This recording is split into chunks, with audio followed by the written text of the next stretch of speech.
అది? అయ్యగారు నేను బిజుని. ఏంట్రా? హోమ్నెస్ ని తీసుకొచ్చాను. ఆహా, అప్సరసా ఏంటి? అప్సరస కాదు, ఇంద్రలోకపు దేవత. నువ్వు గట్టిదానివే కదే. ఆ పుట్టినప్పుడు అందరూ దేవతలుగానే పుడతారే, తర్వాతే దెయ్యాలవటం భూతాలవటం. అరే బిజుగా, నువ్వు తర్వాత కొంచెం వచ్చి కార్ స్టార్ట్ చేయరా. సరే అయ్యగారు. నీ పేరేంటమ్ముడు? మాయా. మాయా? అప్పుడు చూడవలసిన అవసరం లేదు. నీ వయసు 32 సంవత్సరాలు అయి ఉంటది కదా. అదేలే తెలిసింది. యేసుదాస్ గారు పాడిన పాటలు ఒక్కొక్కటి వేసి చూపించు, నేను చెప్తాను ఆయన ఏ పాట ఏ ఏ వయసులో పాడాడని. నువ్వేం చేస్తున్నావు? మీరు చెప్తుంది విని నేను నవ్వుతున్నాను. ఇక మీద నవ్వేటప్పుడు గట్టిగా నవ్వాలి, అప్పుడే నాకు వినపడుతుంది. ఓ రా. ఇదిగోండి.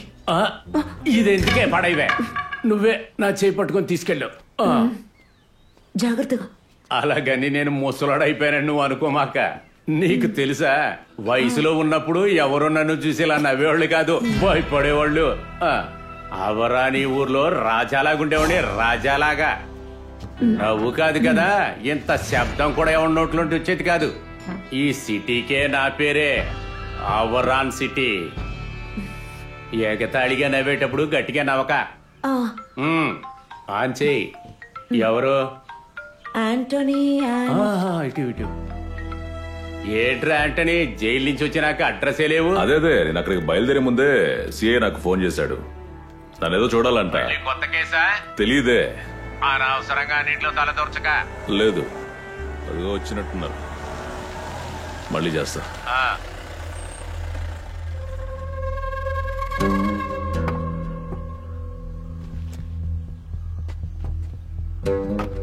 దిగిరారా. రారా రారా. ఏంటి సార్, సేవియర్ కేసులో ఏదైనా కొత్త సాక్ష్యం దొరికిందా? చెప్తా, నువ్వు లోపలికి రా. యాంటనీ, ఒకడిని బెదిరించాలి. డీల్ ఏంటి? పని తెలిసాకే యాంటనీ డీల్ మాట్లాడతాడు. పని చెప్పండి.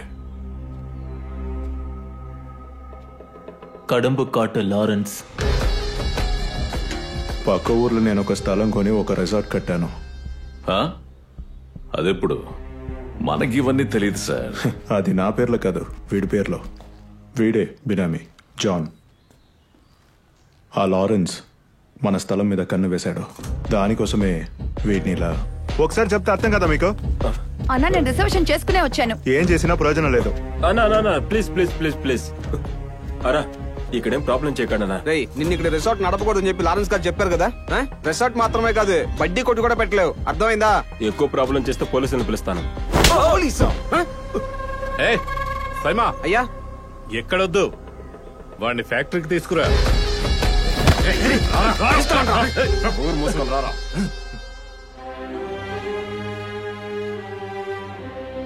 యాంటనీ, చాలా కోట్లు ఇందులో ఇన్వెస్ట్ చేశాను. అది నడపకూడదని చెప్తే ఇది గూండాయిజమే కదా. గూండాలు గూండాయిజం చూపించకుండా కమ్యూనిజం చూపిస్తారా ఏంటి? ఇక ఈ లారెన్స్ వల్ల నాకు ఏ ఇబ్బంది రాకూడదు. యాంటనీ, నీకు ఏం కావాలో నువ్వు నాకు చెప్పు.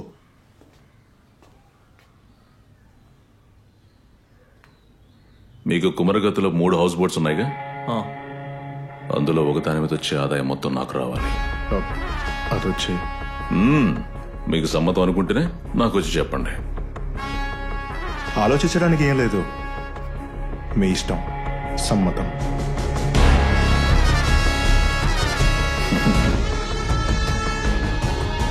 నాకు వదిలేయండి.